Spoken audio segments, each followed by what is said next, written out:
ક્યારે વિચાર્યું છે કે આખું બ્રહ્માંડ, આખી સૃષ્ટિ કેટલા મૂળભૂત તત્વોથી બનેલી હશે? આ પ્રશ્ન સાંભળવામાં જેટલો સરળ લાગે છે, એનો જવાબ એટલો જ ગૂંચવણભર્યો છે. પ્રાચીન ઋષિમુનિઓ પણ આ બાબતે એકમત નહોતા. તો ચાલો, આજે આપણે એક એવા જ ગહન દાર્શનિક સંવાદને સમજીએ, જે આ પ્રશ્નથી શરૂ થઈને આપણને વાસ્તવિકતાના સાચા સ્વરૂપ સુધી લઈ જાય છે. તો મૂળભૂત પ્રશ્ન એ છે કે આપણું આ વિશાળ બ્રહ્માંડ બન્યું છે શેનાથી? એવા કેટલા મુખ્ય તત્વો છે જે આ બધી રચનાનો આધાર છે?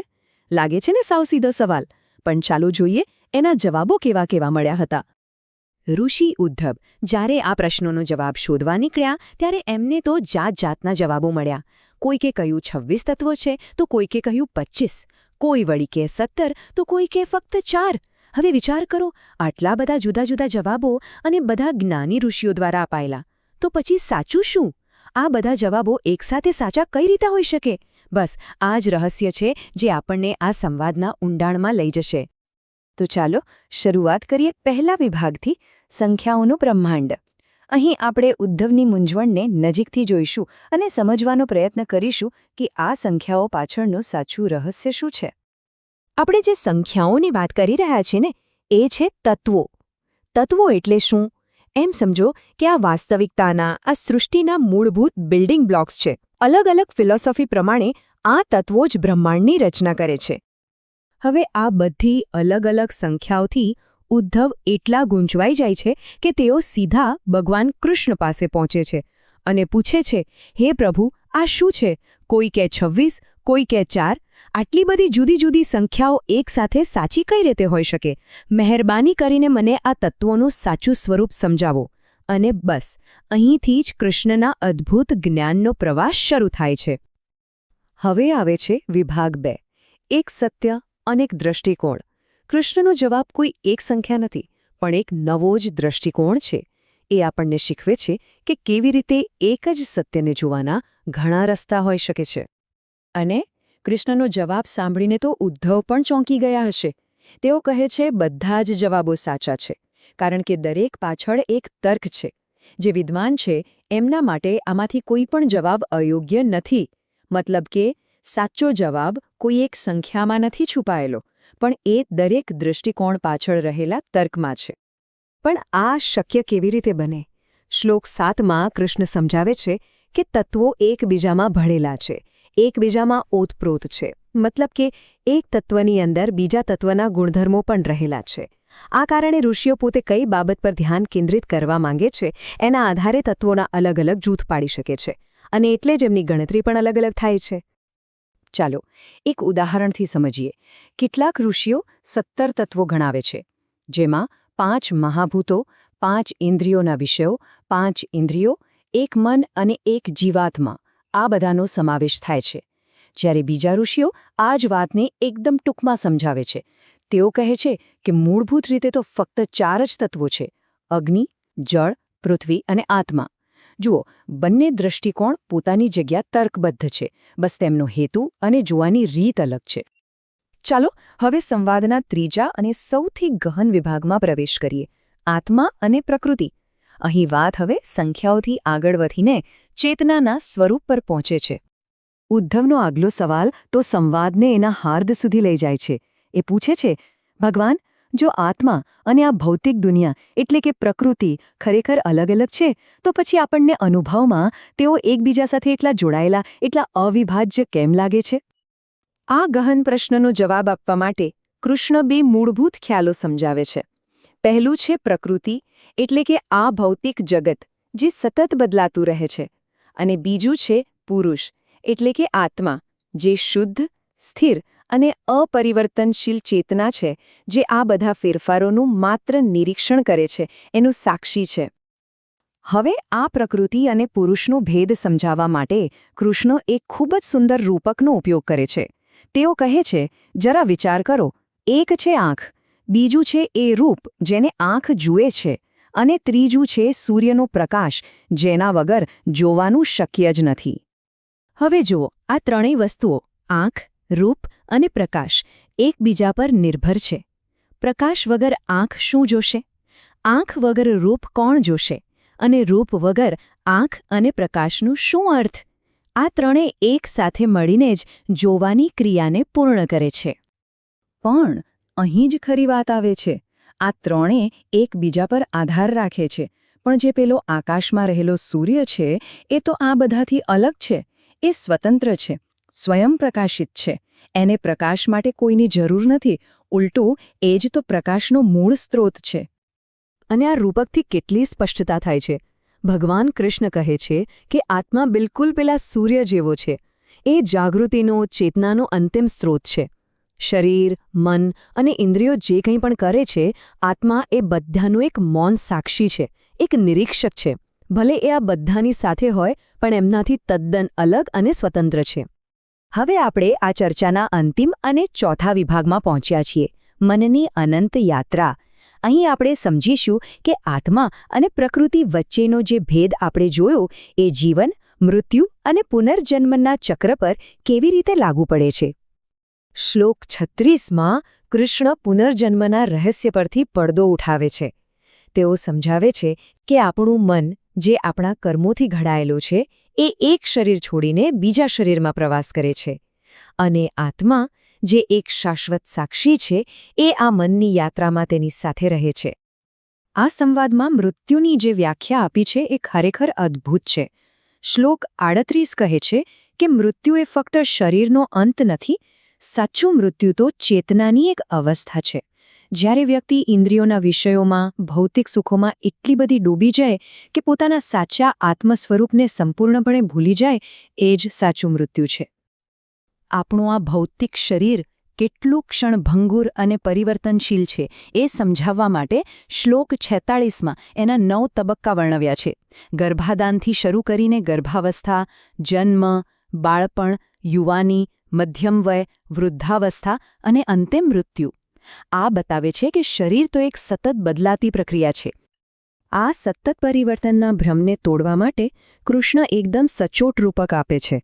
તેઓ કહે છે, જ્યારે આપણે કહીએ કે આ એ જ માણસ છે જે 10 વર્ષ પહેલાં હતો, તો એક ભ્રમ છે. કેમ? કારણ કે જેમ દીવાની જ્યોત કે નદીનો પ્રવાહ દર સેકન્ડે બદલાય છે, ભલે દેખાવમાં એકસરખા લાગે, એ જ રીતે આપણું શરીર પણ દરેક ક્ષણે બદલાઈ રહ્યું છે. અને અંતે આ આખો સંવાદ આપણને એક મૂળભૂત પ્રશ્ન પાસે લાવીને ઊભા રાખી દે છે. શું આપણે એ નદી છીએ જેનો પ્રવાહ સતત બદલાઈ રહ્યો છે? કે પછી આપણે એ નદીના કિનારે ઊભેલા એ શાંત, સ્થિર, શાશ્વત સાક્ષી છીએ, જે આ પ્રવાહને બસ વહેતો જોઈ રહ્યો છે? આ પ્રશ્નનો જવાબ એ દરેક વ્યક્તિએ પોતાની અંદર જ શોધવાનો છે.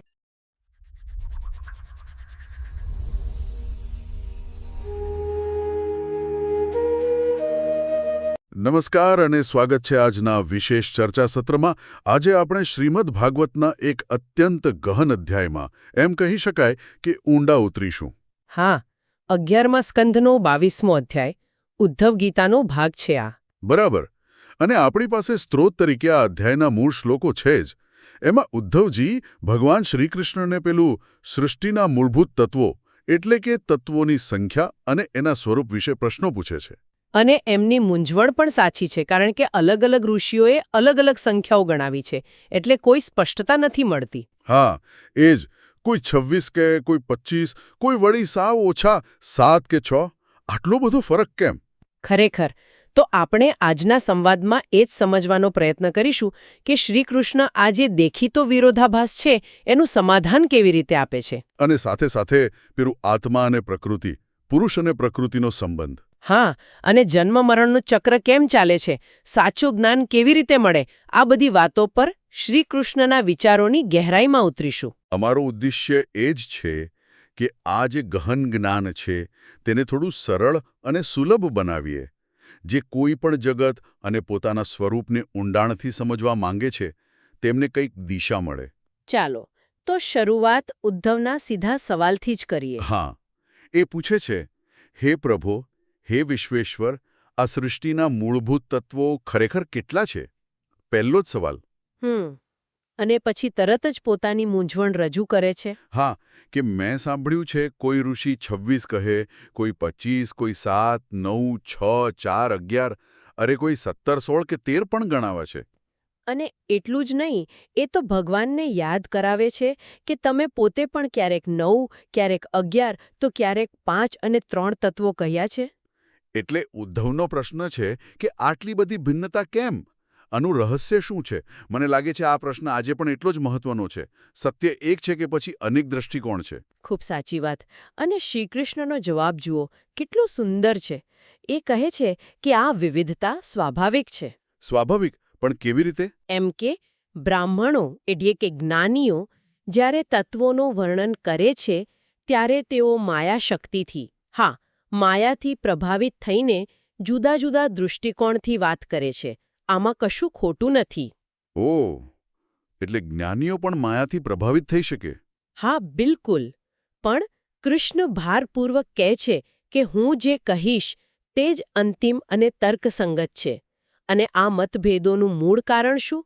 તો કે ઈશ્વરની પોતાની શક્તિ, માયા, જેને પાર પાવવું અત્યંત મુશ્કેલ છે. એટલે જ્યાં સુધી મન અને ઇન્દ્રિયો પર કાબૂ ન હોય ત્યાં સુધી આ મતભેદ ચાલ્યા જ કરશે. આ તો બહુ મોટી વાત થઈ. હા, આ એ દર્શાવે છે કે અંતિમ સત્ય કદાચ માત્ર બુદ્ધિની ચર્ચાથી નહીં, પણ આંતરિક અનુભૂતિ અને સંયમથી જ સમજાય. એટલે જ કૃષ્ણ આગળ કહે છે. શું કહે છે? કે તત્વો સ્વતંત્ર નથી, એકબીજામાં ઓતપ્રોત છે. ઓતપ્રોત એટલે કેવા? જરા સમજાવશો. જેમ શરીરના અંગો છે, હાથ, પગ, આંખ, બધા અલગ દેખાય પણ એકબીજા સાથે જોડાયેલા છે, એકબીજા પર આધારિત છે. એવું જ આ તત્વોનું છે. એટલે કોને મુખ્ય ગણવું, કોને ગૌણ, એ તો વક્તાનો ઉદ્દેશ્ય શું છે તેના પર નિર્ભર કરે છે. તો પછી સાચી ગણતરી કઈ? 26 કે 9 કે 17?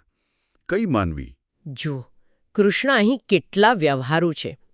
એ કહે છે કોઈ પણ ગણતરી જે તર્કબદ્ધ હોય અને કોઈ ચોક્કસ પાસાને સ્પષ્ટ કરતી હોય તે સ્વીકાર્ય છે. અચ્છા, એટલે મુદ્દો સંખ્યાનો નથી? ના, મુદ્દો એ છે કે તે ગણતરી દ્વારા આપણે અંદર રહેલી વાસ્તવિકતાને સમજી શકીએ છીએ કે નહીં. એટલે કોઈ એક સાચી સંખ્યા પકડવાને બદલે દરેક દૃષ્ટિકોણ પાછળનો તર્ક સમજવો જરૂરી છે. ઠીક છે, પણ આ સમજ, આ જ્ઞાન મળે કેવી રીતે? જો જ્ઞાનીઓ પણ માયામાં હોઈ શકે તો સામાન્ય માણસનું શું? સારો પ્રશ્ન છે. કૃષ્ણ કહે છે કે જીવ છે ને એ અનાદિકાળથી અવિદ્યામાં એટલે કે અજ્ઞાનમાં ફસાયેલો છે. પોતાની મેળે એ આત્મજ્ઞાન મેળવી શકતો નથી. તો શું કરવું પડે? એના માટે તત્વજ્ઞાની ગુરુની જરૂર પડે, જે આ જ્ઞાનનો પ્રકાશ પાથરી શકે.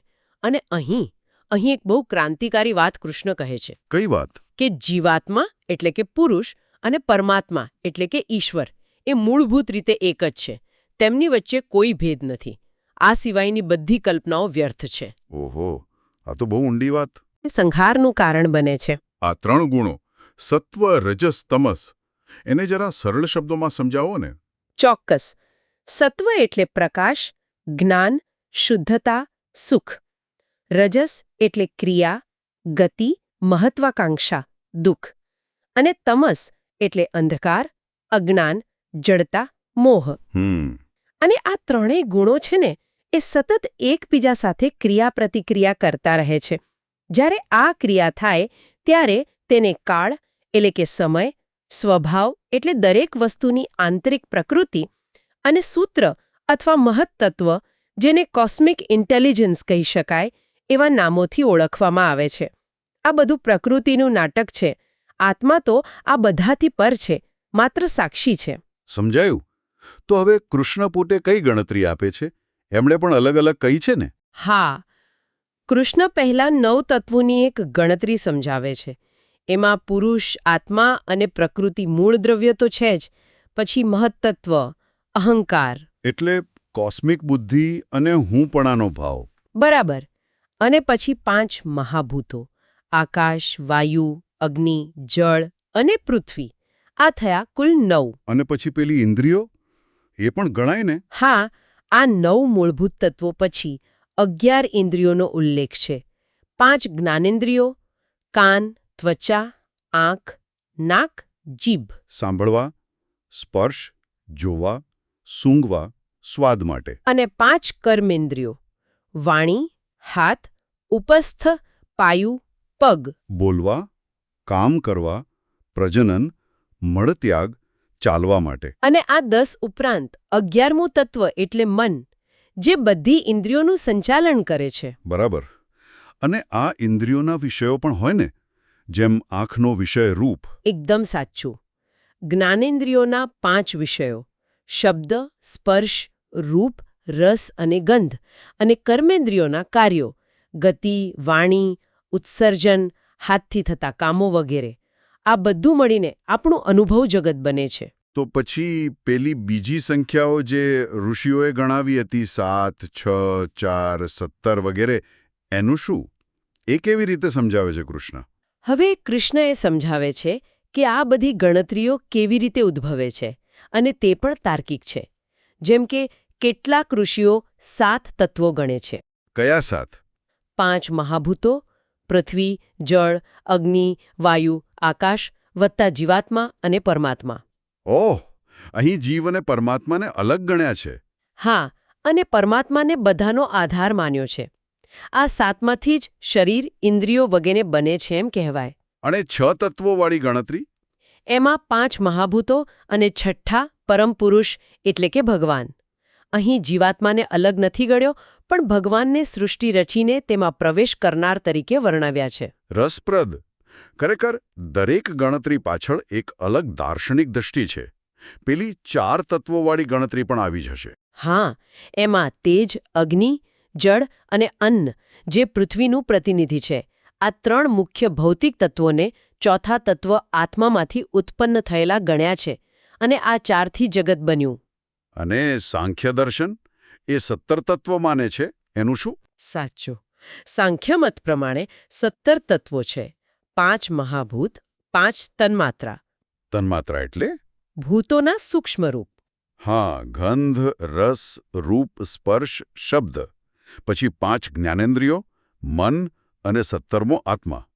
અને આવી જ રીતે બીજી પણ ગણતરીઓ છે. હા, કોઈક આત્માને જ મન ગણીને 16 તત્વો કહે, કોઈ 5 ભૂતો, 5 ઇન્દ્રિયો, મન, આત્મા અને પરમાત્મા એમ 13 ગણે, કોઈ આત્મા વત્તા 5 ભૂત વત્તા 5 ઇન્દ્રિયો એમ 11 ગણે.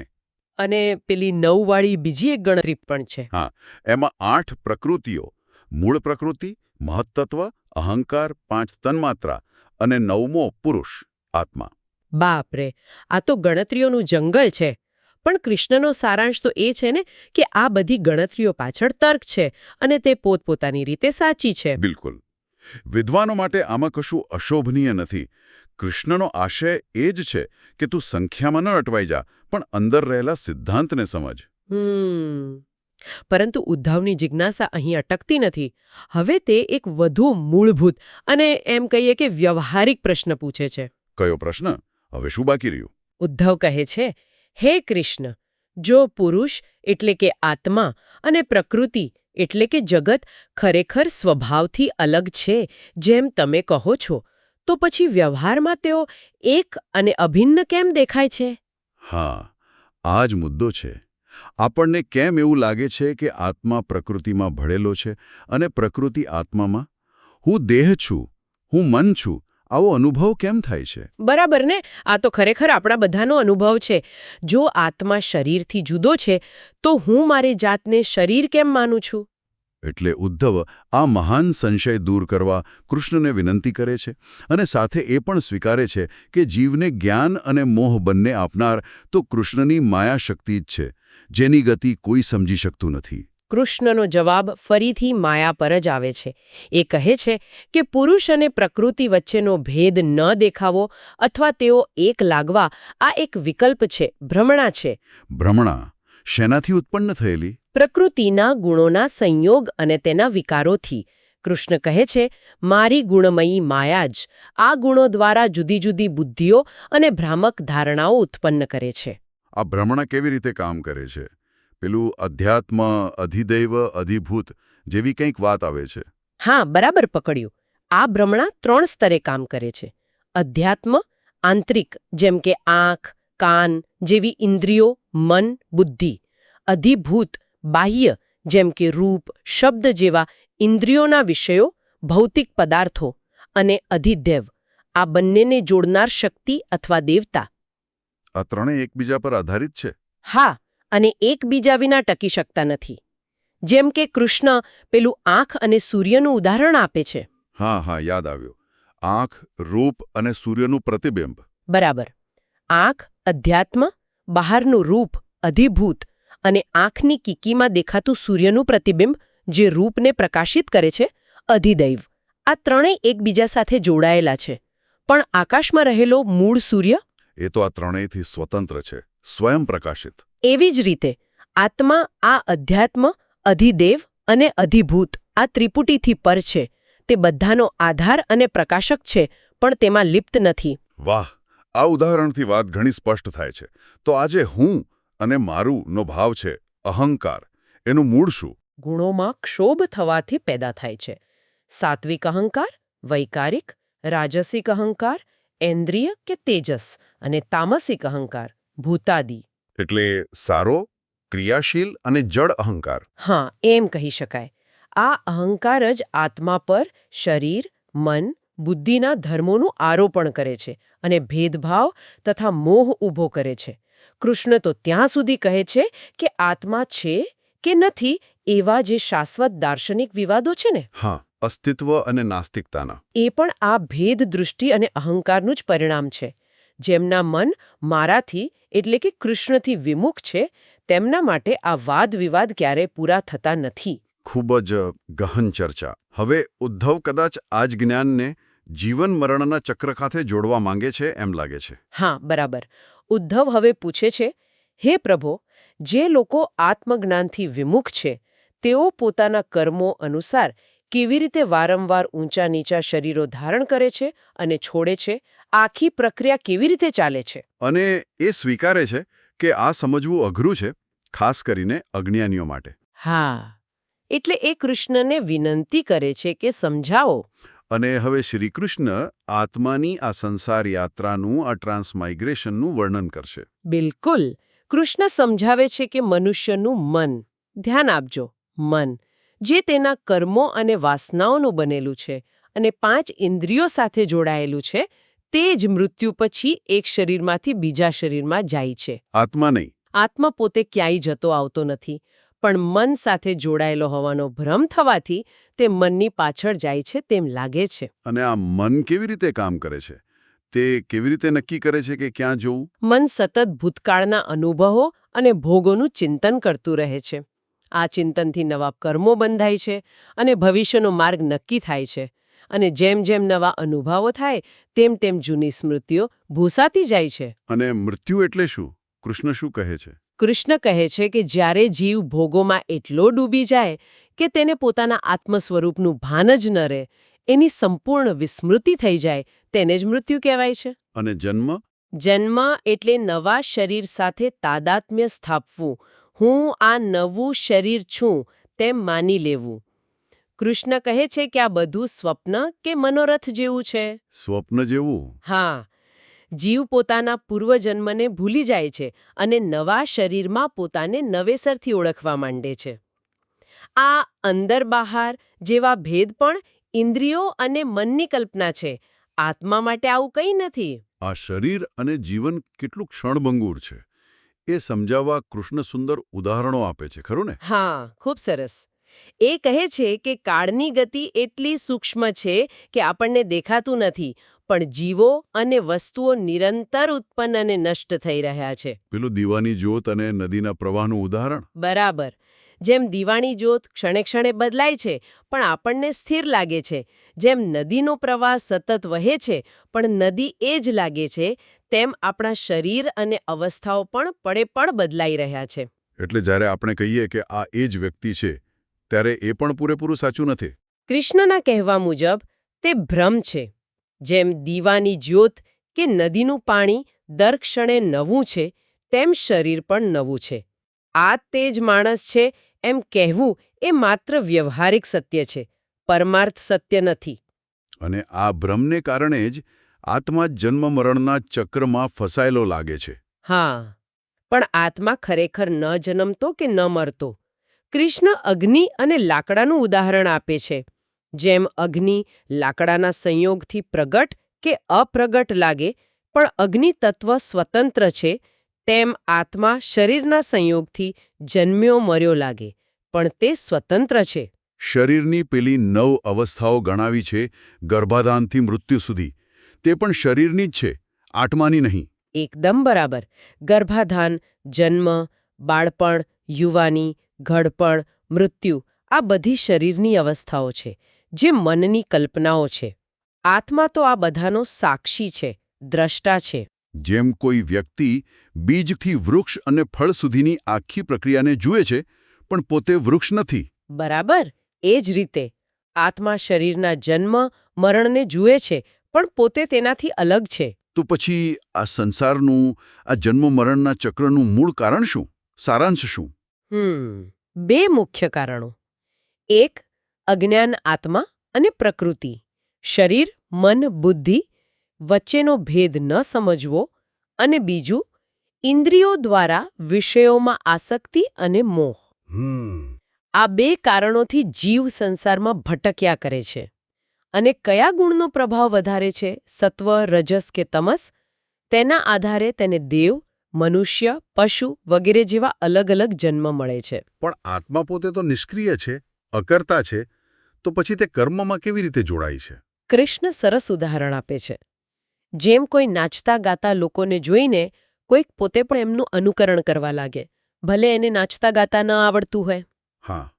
તેમ નિષ્ક્રિય આત્મા, બુદ્ધિ, જે પ્રકૃતિનો ભાગ છે અને કર્તા છે, ના કાર્યોને જોઈને ભૂલથી પોતાને કર્તા માની બેસે છે અને કર્મમાં જોડાઈ જાય છે.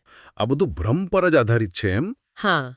જેમ વહેતા પાણીમાં કિનારા પર ઊભેલા વૃક્ષો હલતા લાગે અથવા ચક્કર આવતી આંખને પૃથ્વી ફરતી લાગે, તેવું જ આ છે. સ્વપ્નમાં જોયેલી વસ્તુઓ જેવી મિથ્યા છે આ ઇન્દ્રિય અનુભવ. પણ જો આ ભ્રમ છે તો દુઃખ તો સાચું લાગે છે. સ્વપ્નમાં પણ ડર તો લાગે જ છે. છે કે જ્યાં સુધી વ્યક્તિ વિષયોનું ચિંતન કરવાનું છોડતો નથી, ત્યાં સુધી આ સંસારનો ભ્રમ ટળતો નથી અને દુઃખનો અનુભવ થતો રહે છે, ભલે તે સ્વપ્નની જેમ મિથ્યા હોય. મનની આસક્તિ જ દુઃખનું મૂળ છે. તો આટલું બધું સમજાવ્યા પછી શ્રીકૃષ્ણ ઉદ્ધવને શું સલાહ આપે છે? આ બધા જ્ઞાનનો વ્યવહારિક ઉપયોગ શું? હવે કૃષ્ણ સીધી અને સ્પષ્ટ સલાહ આપે છે. હે ઉદ્ધવ, આ નાશવંત ઇન્દ્રિયો દ્વારા ક્ષણિક વિષયોનો ભોગ ભોગવવાનું બંધ કર. આ જે ભેદભાવ અને ભ્રમની દુનિયા દેખાય છે, તે આત્માને ન ઓળખવાને કારણે છે. તેને બરાબર સમજ. અને જીવનમાં જે કષ્ટો આવે છે, અપમાન થાય, નિંદા થાય, એ બધાનું શું? કૃષ્ણ કહે છે કે જો શ્રેય એટલે કે કલ્યાણ, મુક્તિ જોઈતું હોય તો દુષ્ટ લોકો દ્વારા થતા અપમાન, તિરસ્કાર, ઈર્ષ્યા, મારપીટ, બંધન, આજીવિકા છીનવાઈ જવી, અરે કોઈ થૂંકે કે મળમૂત્ર ફેંકે, આવા ગમે તેવા કષ્ટો આવે તેને સહન કરતા શીખવું પડશે. સહન કરવું પડશે. હા. અને સૌથી મહત્વની વાત, આત્મનમ ઉદ્ધરેત. પોતાની બુદ્ધિથી, પોતાના પ્રયત્નથી જ પોતાનો ઉદ્ધાર કરવો પડશે. બીજા કોઈ પર આધાર રાખવાનો નથી. આ તો બહુ કઠિન વાત છે. સહન કરવું અને પાછો પોતાનો ઉદ્ધાર જાતે કરવો. ઉદ્ધવ પણ આ સાંભળીને થોડા વિચલિત થયા લાગે છે નહીં? હા, ચોક્કસ. ઉદ્ધવ તરત જ પૂછે છે, હે પ્રભો, આ બધું સૈદ્ધાંતિક રીતે સમજાયું, પણ વ્યવહારમાં દુષ્ટોના આવા અત્યાચાર સહન કરવા એ તો અત્યંત મુશ્કેલ છે. એ કેવી રીતે શક્ય બને? અને પછી? અને પછી ઉદ્ધવ એક ચાવીરૂપ વાત કહે છે, જે આખા અધ્યાયના સાર જેવી છે. એ કહે છે, હે વિશ્વાત્મન, તમારી માયા તો મોટા મોટા વિદ્વાનોને પણ મોહિત કરી દે છે. મારા મતે? શું છે એમના મતે? મારા મતે આ કષ્ટોને શાંતિથી એ જ સહન કરી શકે છે જે તમારા ધર્મ એટલે કે ભક્તિમાં નિષ્ઠાવાન છે અને જેમણે દૃઢતાપૂર્વક તમારા ચરણોનો આશ્રય લીધો છે. અચ્છા, એટલે કે જ્ઞાન અને બુદ્ધિ જરૂરી છે, પણ અંતે તો ઈશ્વર શરણાગતિ જ સાચો માર્ગ બતાવે છે અને સહન કરવાની શક્તિ આપે છે. લાગે તો એવું જ છે. આખા સંવાદમાં આપણે જોયું કે તત્વોની ગણતરી ગૌણ છે. મુખ્ય છે દૃષ્ટિકોણ. આત્મા પ્રકૃતિથી અલગ હોવા છતાં માયાને કારણે બંધાયેલો લાગે છે. મન અને કર્મો જન્મમરણના ચક્રને ગતિ આપે છે. અને આ ચક્રમાંથી નીકળવા માટે આત્મજ્ઞાન, અનાસક્તિ અને કષ્ટો સહન કરવાની ક્ષમતા જરૂરી છે. કૃષ્ણ કહે છે કે આ બુદ્ધિ અને પ્રયત્નથી આવે. પણ ઉદ્ધવના અનુભવ પ્રમાણે ઈશ્વરની શરણાગતિથી વધુ સહેજ બને છે. બરાબર. અને અહીં જ એક વિચારવા જેવો મુદ્દો ઉદ્ભવે છે. જો પ્રકૃતિ વિદ્વાનો માટે પણ આટલી પ્રબળ હોય અને સાચી શાંતિ અને સહનશક્તિ ફક્ત શરણાગત ભક્તોને જ મળતી હોય, તો પછી કૃષ્ણ જે પોતાની બુદ્ધિથી પોતાનો ઉદ્ધાર કરવાની વાત કરે છે, તે શક્તિ સામાન્ય સાધક કેવી રીતે કેળવી શકે? ખાસ કરીને જ્યારે તે હજુ પૂર્ણ શરણાગતિની સ્થિતિએ પહોંચ્યો નથી. હા, શું આત્મપ્રયત્ન અને ઈશ્વર કૃપા વચ્ચે કોઈ વિરોધાભાસ છે કે પછી તે એક જ સિક્કાની બે બાજુઓ છે? આ ગહન તત્વજ્ઞાનને સમજવું અને જીવનના રોજબરોજના સંઘર્ષો વચ્ચે તેને ખરેખર જીવવું, આ બે વચ્ચેના અંતરને કેવી રીતે પૂરી શકાય? કયા નાના વ્યવહારિક પગલાં આપણને જ્ઞાન અને શરણાગતિ બંને તરફ લઈ જઈ શકે? કદાચ આ પ્રશ્નો પર મનન કરવું એ આજના ચિંતનનો વિષય બની શકે છે.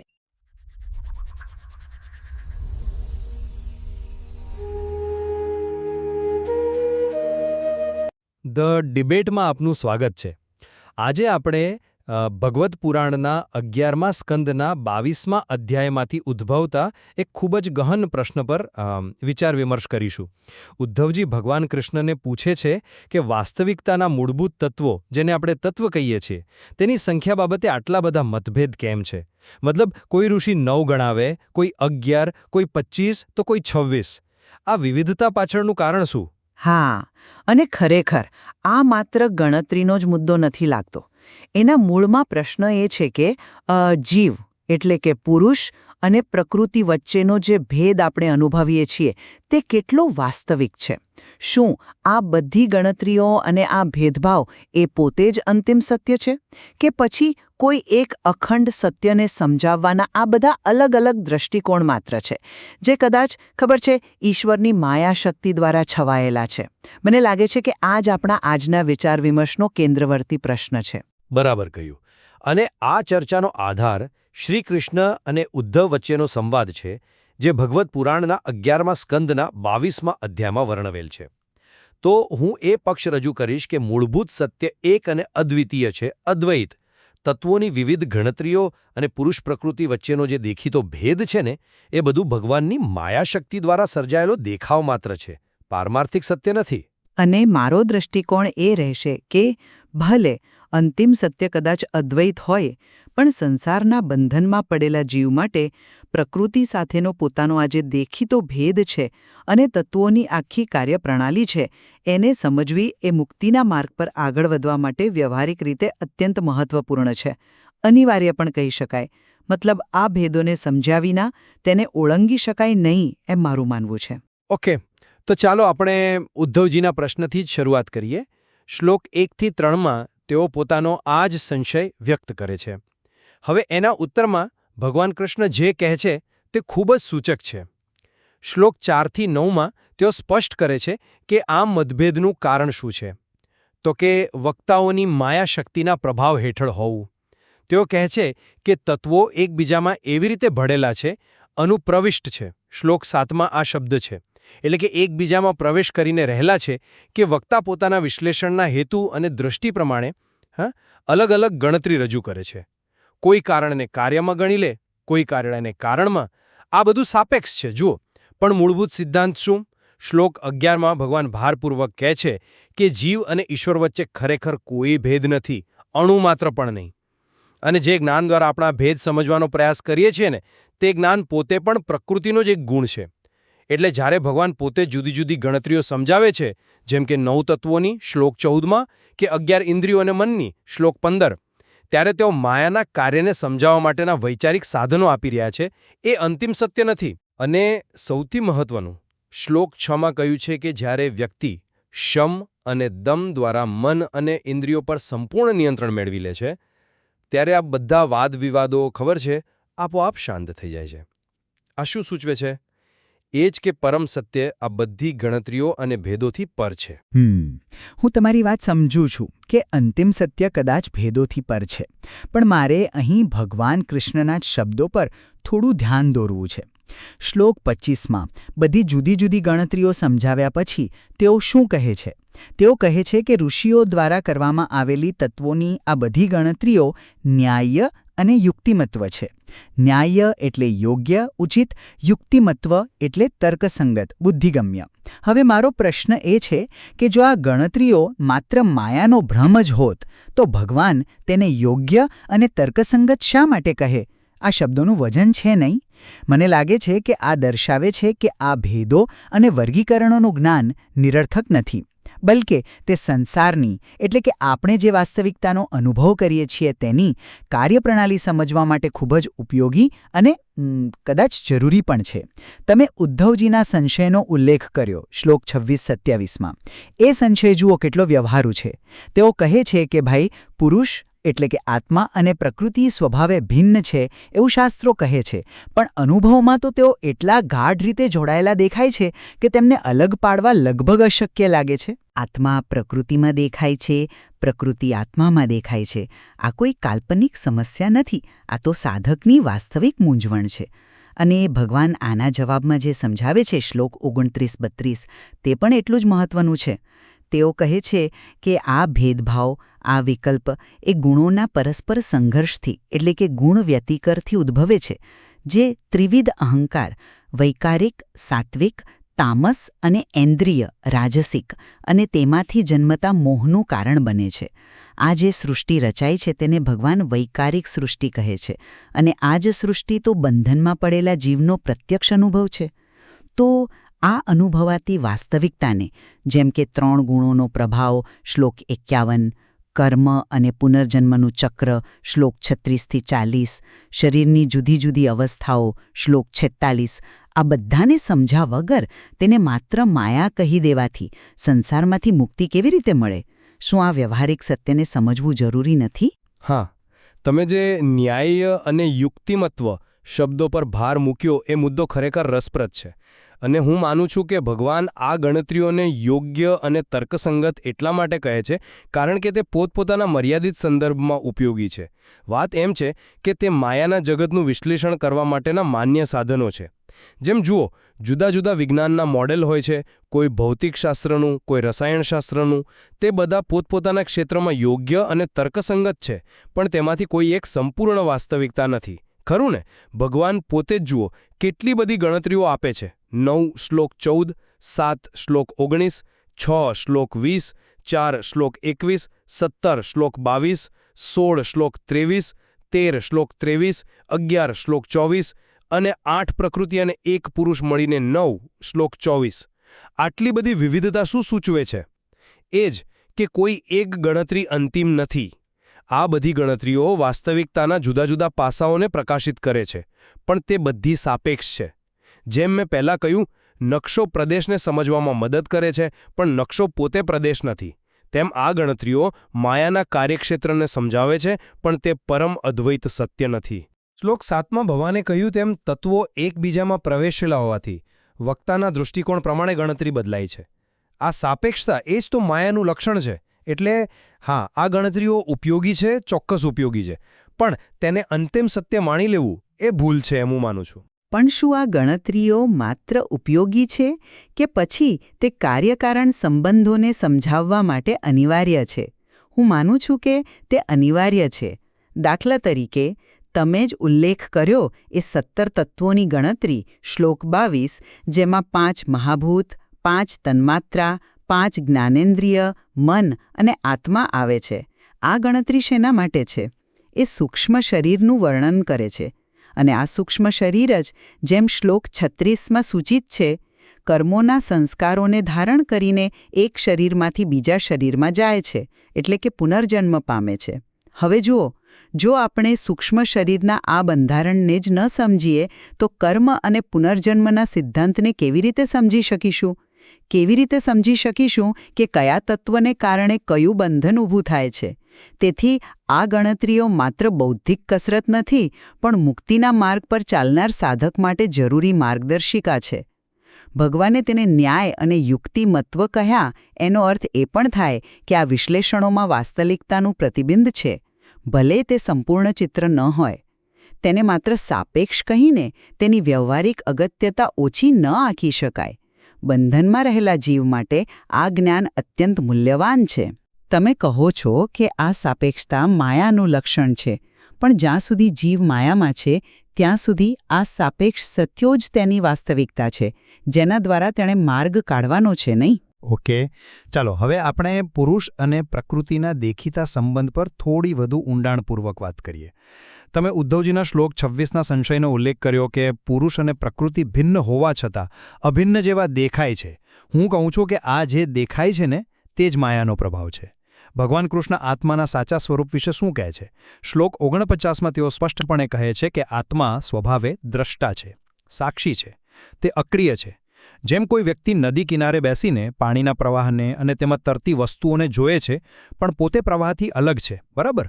તેમ આત્મા શરીર, મન અને ઇન્દ્રિયોની ક્રિયાઓ અને અવસ્થાઓનો સાક્ષી છે પણ તેનાથી લિપ્ત નથી. શ્લોક 52માં એક સુંદર દ્રષ્ટાંત છે. જેમ ચંદ્ર પાણીમાં પ્રતિબિંબિત થાય ત્યારે પાણીની સાથે હાલતો દેખાય પણ વાસ્તવમાં તે સ્થિર છે, તેમ આત્મા બુદ્ધિના ગુણોને જેમ કે સુખ, દુઃખ, ક્રિયા એને જોઈને જાણે પોતે તે અનુભવી રહ્યો હોય કે કરી રહ્યો હોય તેમ લાગે છે. પણ આ માત્ર અધ્યાસ છે, ભ્રમ છે.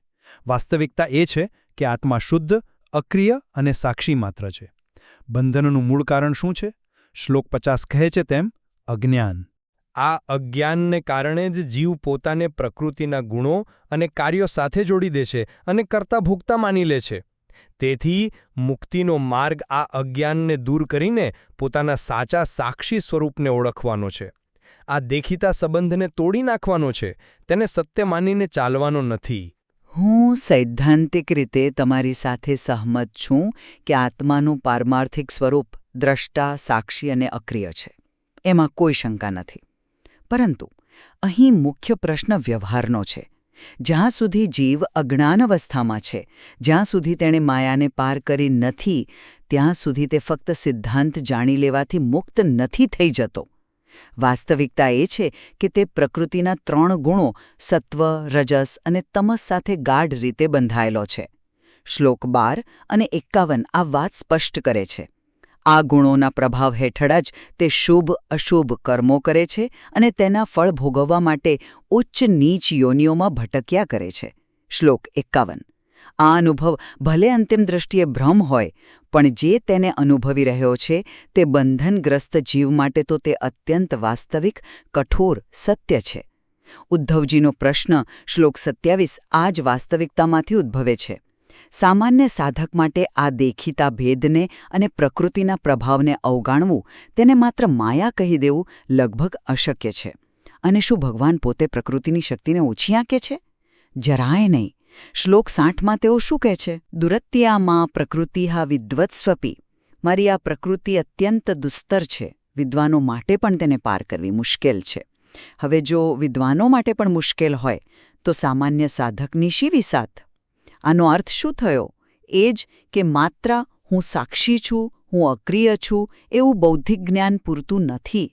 પ્રકૃતિના આ વાસ્તવિક બંધનમાંથી, આ ગુણોના પ્રભાવમાંથી છૂટવા માટે કંઈક વધુ નક્કર વ્યવહારિક ઉપાયોની જરૂર પડે છે. પ્રકૃતિ સાથેના આ દેખીતા સંબંધને સમજવો પડે છે અને તેની સાથે કામ કરવું પડે છે. તેને ફક્ત નકારી દેવાથી કામ ચાલતું નથી. તમે વ્યવહારિક ઉપાયોની વાત કરી, અને હા, એ જરૂરી છે, હું ના નથી કહેતો. પણ એ ઉપાયોનો હેતુ શું હોવો જોઈએ? એ ઉપાયોનો હેતુ આ દેખીતા સંબંધ અને સંસારની વાસ્તવિકતાના ભ્રમને ઓળખીને તેનાથી ઉપર ઉઠવાનો હોવો જોઈએ, નહીં કે એમાં જ રચ્યા-પચ્યા રહેવાનું. ભગવાન સંસારની સાચી પ્રકૃતિ સમજાવવા માટે કેવા દ્રષ્ટાંતો વાપરે છે તેના પર ધ્યાન આપવું જોઈએ. શ્લોક 54માં સંસારની સરખામણી સ્વપ્ન અને મનોરથ એટલે કે મનના તરંગો સાથે કરી છે. શ્લોક 53માં તેને વહેતા પાણીના કિનારે ઊભેલા વૃક્ષો પાણીના વહેણ સાથે હાલતા દેખાય તેની સાથે અથવા તો ગોળ ફરતી આંખે સ્થિર પૃથ્વી પણ ફરતી દેખાય તેની સાથે સરખાવ્યો છે. આ બધા દ્રષ્ટાંતોનો સાર શું છે? એ જ કે જે સંસાર આપણને સ્થિર, નક્કર અને વાસ્તવિક લાગે છે તે મૂળભૂત રીતે ભ્રામક છે, અસ્થિર છે, મિથ્યા છે. શ્લોક 55માં તો ભગવાન એક કદમ આગળ વધીને કહે છે કે જે વિષયો વાસ્તવમાં અસ્તિત્વ ધરાવતા જ નથી તેનું પણ જો મન ચિંતન કરતું રહે તો સંસાર ચાલુ રહે છે. જેમ સ્વપ્નમાં વાઘ ન હોવા છતાં તેનો ભય લાગે છે, તેમાં મિથ્યા જગત પણ ભય અને બંધનનું કારણ બને છે. તો આમાંથી મુક્તિ કેવી રીતે મળે? શ્લોક 56 સ્પષ્ટ માર્ગ બતાવે છે. આ વૈકલ્પિક ભ્રમને, આ દ્વૈતના ભ્રમને વિવેક દ્વારા ઓળખીને નષ્ટ કરવાનો છે. કેવી રીતે? ઇન્દ્રિયો દ્વારા વિષયોના ભોગનો ત્યાગ કરીને, આત્મજ્ઞાનમાં સ્થિત થઈને. અને શ્લોક 57-58 મેં કહ્યું તેમ, સુખ દુઃખ, માન અપમાન જેવા દ્વંદ્વમાં સંભાવ કેળવીને. આ જ જ્ઞાન માર્ગ છે, જે ભ્રમની કહેવાતી વાસ્તવિકતાને સમજીને તેને અતિક્રમી જાય છે. સંસાર ભલે સ્વપ્ન જેવો મિથ્યા હોય, પણ શું સ્વપ્નમાં વાઘ કરડે તો પીડા નથી થતી? ભલે જાગ્યા પછી ખબર પડે કે વાઘ નહોતો, પણ સ્વપ્ન દરમિયાન તો પીડા વાસ્તવિક જ લાગે છે ને. તેવી જ રીતે સંસારના દુઃખો ભલે પારમાર્થિક દ્રષ્ટિએ મિથ્યા હોય, પણ જીવને તો તે વાસ્તવિક રીતે જ પીડા આપે છે. ઉદ્ધવજી જ્યારે શ્લોક 59માં દુષ્ટો દ્વારા થતા અપમાન અને અત્યાચારને સુદુઃસહમ એટલે કે અત્યંત અસહનીય ગણાવે છે, ત્યારે તે કોઈ કાલ્પનિક પીડાની વાત નથી કરતા, પણ જીવંત અનુભવની વાત કરે છે. તેને કેવી રીતે સહન કરવું એ તેમનો પ્રશ્ન છે. એ જ રીતે શ્લોક 46માં વર્ણવેલી શરીરની 9 અવસ્થાઓ, ગર્ભાધાનથી લઈને મૃત્યુ સુધી, અને ખાસ કરીને મૃત્યુ, જેને શ્લોક 38માં અત્યંત વિસ્મૃતિ કહી છે, જ્યાં બધું ભૂલાઈ જાય છે, તે જીવના અનુભવના કઠોર સત્યો છે. આ અનુભવાતી વાસ્તવિકતાને માત્ર ભ્રમ કહીને ઉડાવી દઈ શકાય નહીં. તેનો સામનો કરવો પડે છે, તેને સમજવી પડે છે. એટલા માટે હું માનું છું કે મુક્તિ માટે માત્ર જ્ઞાન, માત્ર હું બ્રહ્મ છું એવું જાણવું પૂરતું નથી. પ્રકૃતિની આ પ્રચંડ શક્તિ જે વિદ્વાનોને પણ ચલિત કરી દે છે, તેની સામે ટકી રહેવા માટે બીજું કંઈક જોઈએ. અને તે બીજું કંઈક શું છે? તે શ્લોક 60માં જ ભગવાને કહ્યું છે, મામેવયે પ્રપદ્યન્તે માયા મેતામ તરંતીતે. આ ગીતા 7.14નો જ પડઘો છે કે જેઓ મારા શરણમાં આવે છે, મારા ધર્મમાં નિષ્ઠા રાખે છે, તે જ આ દુસ્તર માયાને તરી શકે છે. જે શાંત પુરુષો ભગવાનના ચરણોનો આશ્રય લે છે, તેઓ જ પ્રકૃતિના પ્રભાવથી બચી શકે છે. અને રસપ્રદ વાત એ છે કે શ્લોક 28માં ભગવાન કહે છે કે તેમની માયાશક્તિ જ જીવને મુક્ત પણ કરી શકે છે અને બાંધી પણ શકે છે. આનો અર્થ એ કે ભગવાનની કૃપા અને શરણાગતિ એ માત્ર ભાવનાત્મક બાબત નથી, પણ માયાને પાર કરવા માટેનું એક અનિવાર્ય સાધન છે. તેથી જ્ઞાનની સાથે ભક્તિ અને શરણાગતિનો માર્ગ પણ એટલો જ, કદાચ વ્યવહારિક રીતે વધુ મહત્વનો છે. તો આપણે આ ચર્ચાને સમેટીએ. મારા મતે આ સમગ્ર સંવાદનો નિષ્કર્ષ એ જ છે કે ભગવદ્ પુરાણ અંતિમ સત્ય તરીકે અદ્વૈતને જ સ્થાપિત કરે છે. તત્વોની ભિન્ન ભિન્ન ગણતરીઓ હોય કે પછી પુરુષ અને પ્રકૃતિ વચ્ચેનો દેખીતો ભેદ હોય, આ બધું માયાના સ્તરે, વ્યવહારના સ્તરે ઉપયોગી હોઈ શકે છે, ચોક્કસ, પરંતુ તે પારમાર્થિક સત્ય નથી. તેને સમજવું એ માયાને ઓળખવાનું કદાચ પ્રથમ પગલું છે, પણ ત્યાં જ અટકી જવાનું નથી. અંતિમ લક્ષ્ય તો આ બધા ભેદો અને ગણતરીઓથી પર ઉઠીને માયાના આવરણને ભેદીને પોતાના શુદ્ધ, અદ્વિતીય, સાક્ષી સ્વરૂપમાં સ્થિત થવાનું છે. એટલે જ્ઞાન દ્વારા આ ભ્રમને ઓળખીને તેનાથી મુક્ત થવું એ જ મુક્તિનો રાજમાર્ગ છે. અને હું ફરી એ વાત પર ભાર મૂકીશ કે ભલે અંતિમ લક્ષ્ય એ અભેદનો, એકતાનો અનુભવ હોય, પરંતુ જ્યાં સુધી જીવ બંધનમાં છે, ગુણોના પ્રભાવ હેઠળ છે, ત્યાં સુધી તેના માટે આ ભેદ અને વિવિધતા એ કઠોર અનુભવાતી વાસ્તવિકતા છે. પ્રકૃતિ, તેના ગુણો, કર્મના બંધનો, પુનર્જન્મનું ચક્ર, આ બધા વ્યવહારિક સત્યોને સમજ્યા વિના અને તેને અનુરૂપ સાધના, જેમાં જ્ઞાન, કર્મ અને ખાસ કરીને ભક્તિ અને શરણાગતિનો સમાવેશ થાય છે, તે કર્યા વિના આ ભવસાગરને પાર કરવો અત્યંત કઠિન છે. ભગવાનની કૃપા અને તેમના બતાવેલા માર્ગ પરની નિષ્ઠા જ આ બળવાન પ્રકૃતિ સામે ટકી રહેવા અને આખરે તે દેખીતા ભેદભાવની અનુભૂતિથી પણ પર ઉઠવા માટે આવશ્યક છે. જે વાસ્તવિકતા આપણે અનુભવીએ છીએ, ભલે તે સાપેક્ષ હોય, તેને બરાબર સમજ્યા વિના તેને ઓળંગી શકાય નહીં એમ મને લાગે છે. નિઃશંકપણે ભગવાન કૃષ્ણ અને ઉદ્ધવ વચ્ચેનો આ સંવાદ અત્યંત ગહન છે, એમાં કોઈ બેમત નથી. તે વાસ્તવિકતાના સ્વરૂપ, માયાની પ્રકૃતિ અને મુક્તિના માર્ગ વિશે વિચારવા માટે અનેક સ્તરો અને પાસાઓ રજૂ કરે છે. તત્વોની ગણતરી અને પુરુષ પ્રકૃતિના સંબંધ વિશેના આ બંને દૃષ્ટિકોણ, એક જે પારમાર્થિક સત્ય પર ભાર મૂકે છે અને બીજો જે વ્યવહારિક વાસ્તવિકતા અને સાધના પર ભાર મૂકે છે, એ બંને આપણને વિષયની જટિલતા અને ઊંડાઈનો વધુ સારો ખ્યાલ આપે છે. સાચી વાત. એક જ પરમ સત્ય સુધી પહોંચવાના માર્ગો અને તેને સમજાવવાની પદ્ધતિઓ અલગ અલગ હોઈ શકે છે. અને દરેકનું પોતપોતાના સ્થાને મહત્વ છે. આ અધ્યાયમાં રહેલું જ્ઞાન એટલું વિપુલ છે કે તેના પર ખરેખર વધુ મનન અને ચિંતન થઈ શકે છે. આશા છે કે અમારી આ ચર્ચા, આ જુદા જુદા દૃષ્ટિકોણોની રજૂઆત શ્રોતાઓને ભગવદ્ પુરાણના આ ગહન ઉપદેશ પર વધુ ઊંડાણપૂર્વક વિચાર કરવા માટે પ્રેરિત કરશે અને કદાચ પોતાના સત્યની શોધમાં મદદરૂપ થશે.